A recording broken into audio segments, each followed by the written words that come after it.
Good afternoon. My name is Stephen Epstein. I'm an editorial assistant at CITE English Journal. And we're here to talk about your article, This is How We Do It, Authentic Strategies and Technology Use by Novice English Teachers with Dr. Hsieh, which is going to be in our special issue coming out. So let's get started. The theme of our special issue is connected learning. What benefits and challenges do you think connected learning has as a framework for teacher education research? So the principles of connected learning, although heretofore focused on youth, have a lot of important connections to what we know about principles of andragogy and adult learning as well. When we apply these ideas to teacher education and teacher education research, principles of connected learning help us to think about not only how we can actively engage students, helping them to work with and solve problems that they care about in collaboration, but also how we can model these principles as teacher educators and in our teacher education classrooms. Human engagement and the use of technologies can be key tools in promoting that type of engagement, particularly through forming connections, both in face-to-face classrooms and through ongoing support with tools like social media. I found a great benefit in connecting with former students, now teachers in the classroom, resources for my own professional growth and development, sharing resources for teacher professional development, and meeting and finding collaborative partnerships with colleagues through social media. And I think that's a huge benefit of connected learning as a framework for teacher education research, thinking through a lens of connection, collaboration, and ongoing support. In terms of the challenges, time is always a huge one for me, and the idea of breadth versus depth.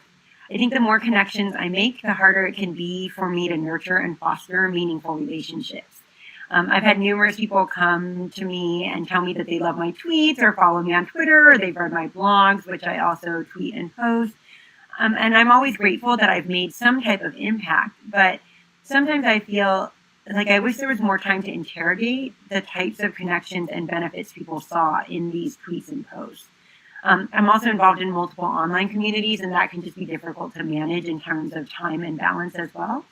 But I find that when I prioritize the human connection aspect and learner-centered approaches in connected learning in my teaching and work with candidates as well as in my research, the work is both energizing and fulfilling as I get to witness growth over time.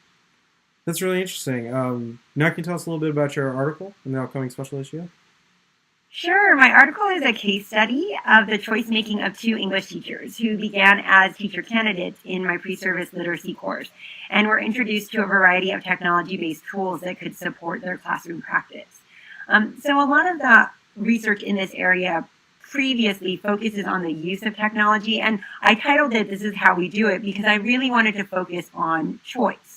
Right? Rather than focusing solely on these two teachers' technological competencies and the integration of their technology into the classroom, the article focuses on the choices they made in their use of technology as professionals, both in the classroom and also in relation to their own professional growth. There was a focus particularly on the use of Twitter, as I found it interesting how both reported that Twitter was a useful tool for their professional growth, but one of the teachers tended to use her Twitter account very publicly to highlight the technology use and other learning that was happening in her classroom and school, as well as participating in multiple Twitter chats, whereas the other teacher in the study used Twitter as a way to gather resources, and it was almost invisible. So if you were looking at this second teacher's account, you might not even know that she used Twitter at all, yet she reported finding it to be really valuable in connecting with other educators and resources in her practice. Interestingly, the ways that each teacher used technology in her classroom had connections to dispositions that were evidenced in their pre-service reflections as well. So the study really looks at how teacher educators can help teacher candidates as active agents to develop their dispositions towards technology through scaffolded interactions that promote engagement with various tools for their classroom and also for their professional growth.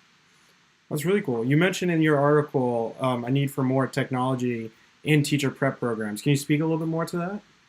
Yeah, absolutely. So one of the things that troubles me in terms of how technology has traditionally been incorporated into teacher preparation is that it's a standalone class. Right? And it's integrated with content to varying degrees depending on your program. So we think about connected learning generally and technology integration in 21st century skills, specifically as central frameworks in teacher preparation, in addition to other core concepts like cultural responsiveness, methods, and pedagogy, technology can be better integrated into teacher preparation consistently through multiple courses in a program. When only one or even two faculty members is adept at technology, modeling and integrating it into their curriculum and in their teacher preparation classes, teacher candidates just don't get enough exposure or enough opportunities for engagement that can help them to develop more technological, digital, and critical media literacies. They need these opportunities for engagement since the 21st century classroom is constantly evolving and may be very different from the classrooms that they grew up in. And if we don't challenge these notions explicitly by introducing and reinforcing innovation, then the reproduction of more traditional models of education are almost certain to occur, since teacher candidates spend many years in an apprenticeship of observation, as sociologist Neb Nordy calls it, right?